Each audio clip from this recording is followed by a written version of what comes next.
Students, देखिए अपन अब आगे थोड़ा सा पार्ट और लेके चल रहे हैं। अपन ने अभी तक जो बात करी है वो करी है कि एंड डिफरेंट ऑब्जेक्ट्स हो, एंड डिफरेंट ऑब्जेक्ट्स में से टोटल ऑब्जेक्ट्स को, एंड डिफरेंट ऑब्जेक्ट्स हैं, एंड डिफरेंट ऑब्जेक्ट्स में से टोटल ऑब्जेक्ट्स को टेक करके, टोटल ऑब्जेक्ट्स को लेकर के टोटल कितने परमुटेशन बनाए जा सकते हैं, टोटल परमुटेशन जो है वो फैक्टोरियल एन बनाए जा सकते हैं।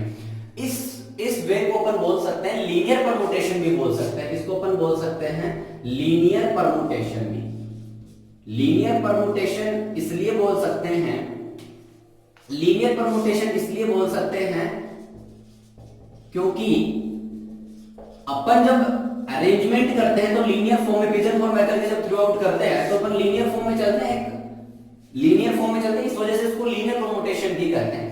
अब यहां पर दूसरी बात जो करने जा रही है तो थी एंड डिफरेंट ऑब्जेक्ट्स थे, सारे के सारे डिफर थे। अब एक काम करते हैं अपन कि दूसरी जो पार्ट है कि N different objects, N objects हैं अपने पास, total objects are, total objects are N in these P are of one kind, P एक जैसे हैं, Q are of second kind, जो Q ऑब्जेक्ट्स हैं वो एक जैसे से हैं। सिमिलरली R ऑब्जेक्ट्स जो हैं वो हैं थर्ड काइंड। मतलब ये हुआ कि R ऑब्जेक्ट्स एक जैसे हैं, P ऑब्जेक्ट्स एक जैसे हैं, Q ऑब्जेक्ट्स एक जैसे हैं, and all rest are different. मतलब ये हुआ कि n ऑब्जेक्ट्स में से p ऑब्जेक्ट्स एक जैसे हैं, q ऑब्जेक्ट्स एक जैसे हैं, r ऑब्जेक्ट्स एक जैसे हैं, और जो बचे हुए और भी ऑब्जेक्ट्स हैं वो सारे हैं वो डिफरेंट डिफरेंट हैं। तो इनमें से इन सबको लेकर के कितने परमुटेशन बनाए जा सकते हैं? Then how many permutation can be made by taking all n objects at a time. एक टाइम पर लेकर कितने बनाए जा सकते हैं? तो उसके लिए है सीधा सा फॉर्मूला है, तो total permutation by taking all numbers, या अपन सीधी सी बात कह सकते हैं कि all total permutations by taking all numbers। एक ही बात, कितने होंगे? वो होंगे factorial n upon factorial p factorial q and factorial r। इस तरीके से अपन इसको देखेंगे। ये होता कैसे है उसके लिए अपन थोड़ी सी छोटी सी 2 मिनट में बात कर लेते हैं, वो देखिएगा जरा। मान लीजिए अपन लेट कर लेते हैं कि अपने पास जो है टोटल जो ऑब्जेक्ट्स हैं, इसका प्रूफ मैं थोड़ा सा आपको बता देता हूं। टोटल जो ऑब्जेक्ट्स हैं, टोटल ऑब्जेक्ट्स जो हैं वो अपने पास n है, ठीक है। इनमें से अपने पास पता है अपने को p एक जैसे हैं, q एक जैसे हैं, r एक जैसे हैं और बाकी डिफरेंट हैं। तो मैं ये कह देता हूं कि सो टोटल रिक्वायर्ड जो मैंने लेट किया है, टोटल रिक्वायर्ड परमुटेशंस जो हैं, परमुटेशंस हैं वो मैंने लेट कर लिए, क्यों? x है, ठीक बात है। इन x में से मैंने एक परमुटेशन ले लिया, एक परमुटेशन जो है मैंने ले लिया। अब उस परमुटेशन की मैं बात करने जा रहा हूं, तो देखना कि इस x परमुटेशन जो 20 है मेरे पास, जिनमें मतलब ये है कि इनमें से इन सब को होने के बावजूद जो बन रहे हैं वो x है। इन x परमुटेशन में मैंने एक परमुटेशन ले लिया, उस परमुटेशन में जो p टाइप ऑफ परमुटेशन एक जैसे हैं, q टाइप ऑफ एक जैसे हैं, r टाइप जो एक जैसे से हैं, उनमें मैं कह रहा हूं कि p टाइप जो वो सारे डिफरेंट हो जाए। तो डिफरेंट हो जाए तो उन सबको लेकर के कितने परमुटेशंस बनाए जा सकते हैं? Factorial p। सिमिलरली जो q टाइप है उनको अगर मैं रिप्लेस कर दूं डिफरेंट से, तो उनको लेकर कितने बनाए जा सकते हैं? Factorial q। और ऐसे अगर r टाइप जो एक जैसे हैं उनको अगर डिफरेंट कर दूं सबको, तो उसके लिए कितने बनाए जा सकते हैं? Factorial r। अब ये जो प्रोसेस करना है इन तीनों के लिए एक साथ करूं तो मेरे पास जो टोटल परमुटेशन होंगे वो कितने हो जाएंगे? p into q into factorial r। ये बात थी केवल इन x में से जब मैंने एक परमुटेशन लिया तो उनके लिए जब इन सबको रिप्लेस किया तो ये इतने परमुटेशन बनेंगे। इसका मतलब जो x परमुटेशन है उनके लिए कितना बन जाएगा? x into factorial p into factorial q into factorial r। अब देखिए ये वो परमुटेशन हो गए जिनमें p q r और सब के सब जो है ऑब्जेक्ट्स वो डिफरेंट हैं। जब सबके सब डिफरेंट ऑब्जेक्ट्स हैं इनमें, इसका मतलब ये टोटल परमुटेशन आ गया। वो टोटल परमुटेशन जब n सारे के सारे डिफर हो तो उनके लिए कितने परमुटेशन होते हैं सबको लेकर के, फैक्टोरियल n इक्वल होना चाहिए। और अपने को तो निकालना है, कैलकुलेट क्या करना है, कैलकुलेट करना है x की वैल्यू। तो मैं यहां से लिख दूंगा x इज इक्वल टू रहेगा फैक्टोरियल n और ये डिवाइड में चला जाएगा अपॉन में फैक्टोरियल p फैक्टोरियल q और फैक्टोरियल r। इस तरीके से अपन इसको लेट कर सकते हैं। देखिएगा जरा इस पे बेस एक क्वेश्चन अपन लेके चलते हैं। एक क्वेश्चन जो है, एक वर्ड है आपके पास मैथमेटिक्स, MATHEMATICS,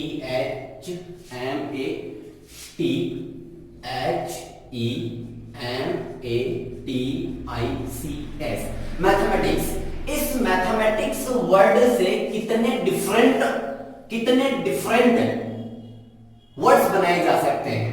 मतलब ये हुआ कि इसके सारे लेटर्स को यूज कर सकते हो और लेटर्स को यूज करके कितने डिफरेंट वर्ड्स हैं वो आप कैलकुलेट कर सकते हो, बना सकते हो। तो उसके लिए देखेंगे सबसे पहले टोटल वर्ड्स तो कितने हैं इसमें, टोटल लेटर्स ये है 1 2 3 4 5 6 7 8 9 10 11 11 है, टोटल 11 है। इनमें से अपन ये देखेंगे कि सब डिफरेंट है क्या। अगर सारे के सारे डिफरेंट होते तो यहां पर फैक्टोरियल 11 कर देते, लेकिन देखिएगा यहां m 2 है, इस तरीके से a भी अलग अलग है। तो उसके लिए देखते हैं अपन m जो है वो है एक जैसे 2, ये रहे ये रहा।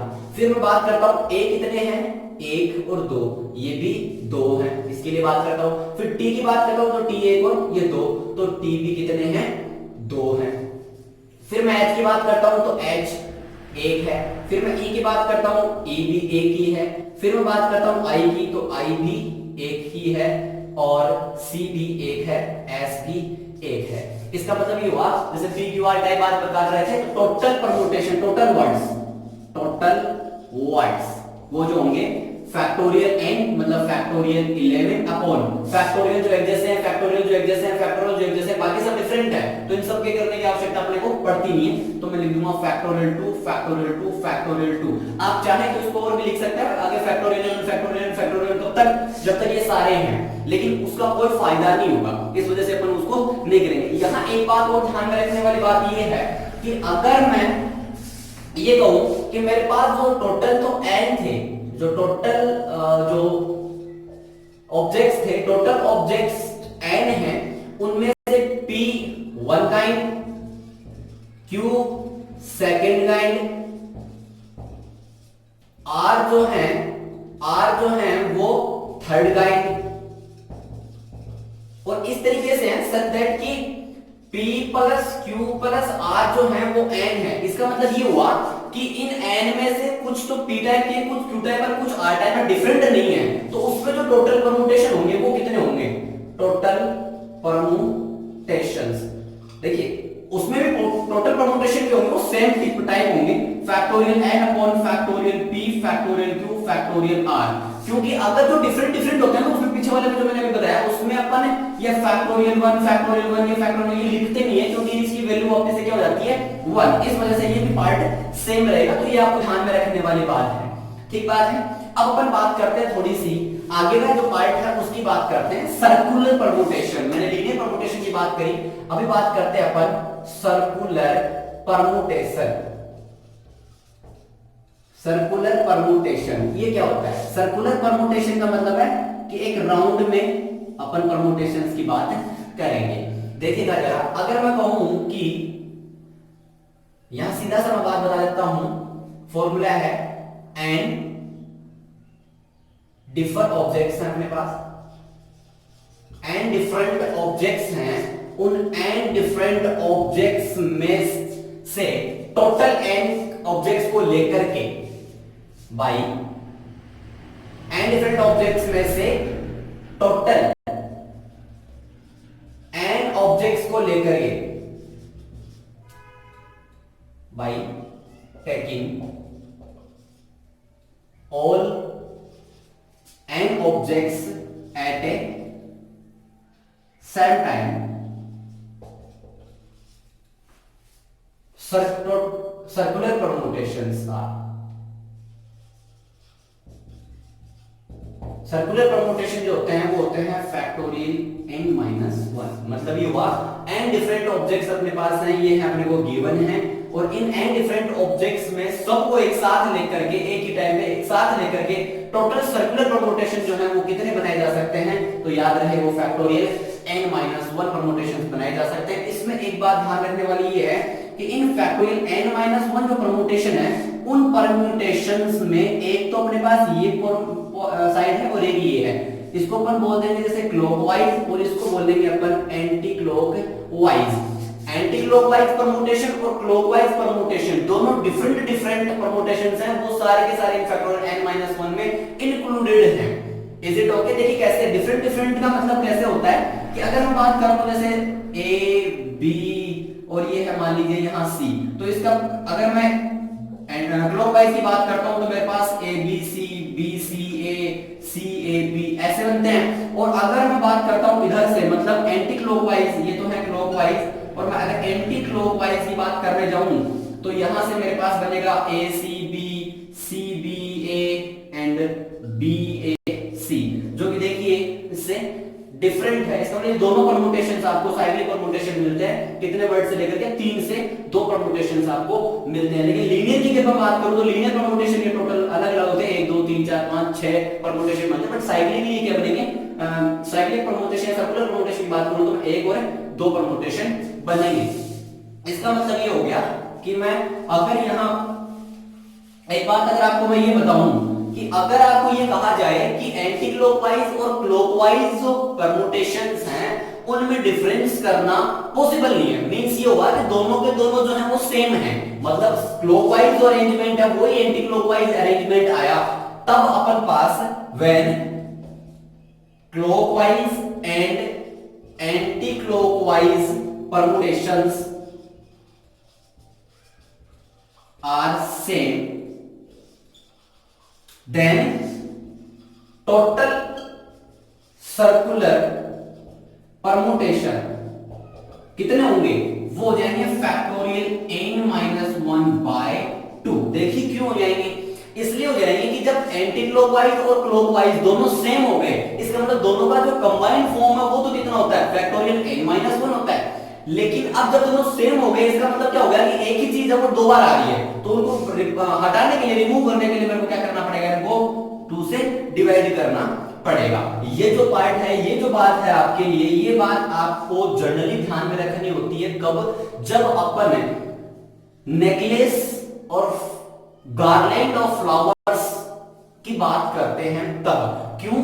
क्योंकि necklace of Beed, garland of beads, garland of flowers, इनमें क्या होता है जब अपन बात करते हैं यूं, तो यहां से जब अपन बीड को यहां डालते हैं तो फर्स्ट इधर आ गया, जब इसको सेकंड डालते हैं तो ये दोनों बीच में हो जाते हैं, फिर थर्ड डालते हैं तो ये इधर चला जाता है, इधर चला जाता है। मतलब ये हुआ कि इधर से डालो चाहे इधर से डालो, जो अरेंजमेंट है वो चेंज नहीं मिलता अपने को।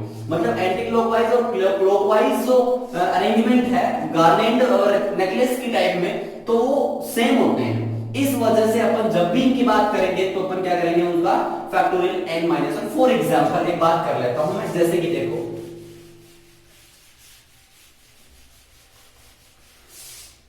अपने पास 5 मैन है, 5 आदमी, 5 मैन को अपने को एक सर्कुलर टेबल के चारों ओर बिठाना है, सेट करना है। तो अपन कितने तरीके से इस सर्कुलर फॉर्म के चारों ओर 5 मेंबर्स को सेट करवा सकते हैं, तो देखिएगा जरा, ये हो गया अपना, एक तो ये फॉर्म इधर से स्टार्ट करते हैं, इधर से स्टार्ट कर सकते हैं। तो इसके लिए मेरे पास सीधा सा फॉर्मूला है, मेरे को पता चल गया कि 5 डिफरेंट मैन, 5 डिफरेंट ऑब्जेक्ट्स हैं, 5 डिफरेंट ऑब्जेक्ट्स को मेरे को टोटल को लेकर के एक सर्कुलर फॉर्म में मेरे को क्या करना है, उनको अरेंज करना है। इसका मतलब मेरे पास टोटल परम्यूटेशन ही कितना हो जाएंगे, अरेंजमेंट, तो टोटल अरेंजमेंट जो होंगे कितने, टोटल अरेंजमेंट जो होंगे वो अरेंजमेंट हो जाएंगे फैक्टोरियल 5 माइनस 1 means factorial 4 is equal to 24। अगर मैं यही क्वेश्चन ऐसे कहता कि by how many ways 5 different beads thread in a garland, कैसे हो जाता, मतलब 5 बीड्स लेता मैं, बीड्स कितने हैं मेरे पास 5, गार्लैंड बनानी है तो मेरे को टोटल परम्यूटेशन कितने तरीके से बनाए, तो टोटल अरेंजमेंट या मैं परम्यूटेशंस की बात कह सकता हूं टोटल परम्यूटेशन जो होंगे वो कितने होंगे, गार्लिन की बात कर रहा है, इसका मतलब फैक्टर, जबकि राउंडिंग तो है, सर्कुलर तो है, तो सर्कुलर होने के लिए तो 5 माइनस 1, बट उसमें एंटी क्लॉक और क्लॉकवाइज, क्योंकि गार्लिन के टाइप में क्या होता है, दोनों सेम, इसका मतलब इसको डिवाइड कितने से करना पड़ेगा, 2 से, तो factorial 4/2 which is equal to 24/2 12। इस तरीके से अपन इन क्वेश्चंस को हिट आउट कर सकते हैं। अब देखिएगा जरा एक्चुअल में मैं इसकी थोड़ी सी छोटी सी बात और कर लेता हूं, वो देखिए कैसे है। इस क्वेश्चन को अपन ऐसे भी देख सकते हैं कि मेरे पास अगर मैं यहां से एक कैंडिडेट को मैं इस जगह फिक्स कर देता हूं, ये मैंने यहां फिक्स कर दिया, ठीक बात है। फिक्स करने के बाद मेरे पास टोटल कैंडिडेट कितने बच गए, अब टोटल जो मेन है वो बच गए मेरे पास 4। अब एक काम कर सकता हूं, जब मैंने इसको यहां फिक्स कर दिया तो मैं इसके चारों, इसके दोनों ओर, मतलब इधर या फिर इधर, इन 4 आदमियों को कितने तरीकों से बैठा सकता हूं, वो मैं लीनियर में के अकॉर्डिंग कर सकता हूं। तो मैं यहां, मेरे को पता है 4 मेंबर्स का मेरे को अरेंजमेंट करना है, 4 मेंबर का अरेंजमेंट जो है मैं 4 3 2 1 मींस हो गया फैक्टोरियल 4 टाइप्स में अरेंजमेंट कर सकता हूं। तो एक्चुअल में जो अपने सर्कुलर परम्यूटेशन है, सर्कुलर परम्यूटेशन में मैं एक ऑब्जेक्ट को फिक्स करके जो रेस्ट ऑब्जेक्ट्स हैं उनको मैं linear combination, sorry linear permutation में अगर कन्वर्ट कर लेता हूं तो वही बात आती है जो मेरे को रिक्वायर्ड है, जो मेरे को चाहिए। देखिएगा जरा, अब अगर मैं बात करने जाऊं आगे और इस पार्ट की, तो आगे कई क्वेश्चंस और बनते हैं। कई क्वेश्चंस और कैसे बनते हैं, एक क्वेश्चन की मैं बात करता हूं, देखना छोटा सा क्वेश्चन है, बाय हाउ मेनी वेज, कह रहा है bye how many ways 5 men and 5 women can sit around a round chair, whereas एक कंडीशन दे रहा है यहां, अगर ये होता whereas, अगर ये कंडीशन नहीं देता तब तो कितना हो जाता, 5 और 5 कितने 10, और 10 को अगर अपने को सर्कुलर परम्यूटेशन में या सर्कुलर फॉर्म में अगर अरेंज करना है तो कितना हो जाता, factorial 10 - 1 means factorial 9। But here एक कंडीशन दे रहा है whereas any 2 women cannot be sit together, जबकि कंडीशन देती है कि 5 आदमी और 5 औरतों को मेरे को एक सर्कुलर टेबल है उसके चारों ओर मेरे को सिट करना है, बट कंडीशन ये देती है कि कोई भी वुमेन्स जो है, 2 वुमेन्स एक साथ नहीं होनी चाहिए। देखिएगा ऐसे क्वेश्चन में अपने को क्या करना होता है, जिनको अपने को ये कहे कि जिसमें कंडीशन दे उसको बाद में अपन अरेंज करेंगे। तो सबसे पहले मेरे पास मेन जो है वो कितने हैं 5, वुमेन्स जो है वो कितनी है 5, कंडीशन किसमें है, कंडीशन इसमें है। इसका मतलब सबसे पहले तो मेरे को सर्कुलर फॉर्म में किसको अरेंज करना है, जिसमें कंडीशन नहीं है। मतलब मैं काम कर लेता हूं, मैं यहां सबसे पहले मेंस को सेट कर लेता हूं, तो मैन 1, फिर मैं यहां बैठा देता हूं मैन 2, यहां बैठा देता हूं मान लीजिए मैन 3, यहां बैठा देता हूं मैं मैन 4, और यहां बैठा देता हूं मैं मैन 5।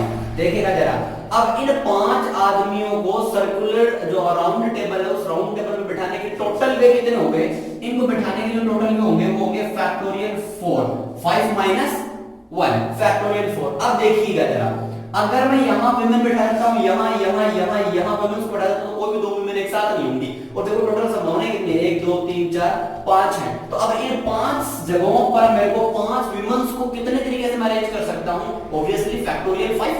तो मेरे पास कितना हो गया, सबसे पहली बात मेरे पास अभी तक इवेंट जो है वो कंप्लीट नहीं हुई, क्योंकि मेरे को पहले तो क्या किया मैंने 5 मेंस को अरेंज किया एंड अब मैं अरेंज करूंगा 5 वुमेन्स को। तो देखिएगा जब तो एंड आ गया तो एंड के लिए मैं इनटू का साइन सिंबल या साइन यूज करूंगा। अब मैंने जो 5 मैन को यहां शिफ्ट किया, अब इन पांचों जगह जो इनके बीच में बची है अगर उनमें मैं 5 वुमेन्स को अरेंज कर दूं तो कोई भी 2 वुमेन एक साथ नहीं होंगी, और 5 वुमेन्स को 5 जगह अरेंज करने के टोटल वे कितने हो गए फैक्टोरियल 5, फैक्टोरियल n की जैसे, तो यहां हो गया फैक्टोरियल 5, ये हो गया 24 × 1 20, ये टोटल वेज। इस तरीके से अपन इसको कैलकुलेट कर सकते हैं। और भी जो परम्यूटेशन के बहुत से क्वेश्चंस हैं उसके लिए आप चैनल को सब्सक्राइब करिएगा, वीडियो लाइक करिएगा और वेट करिए नेक्स्ट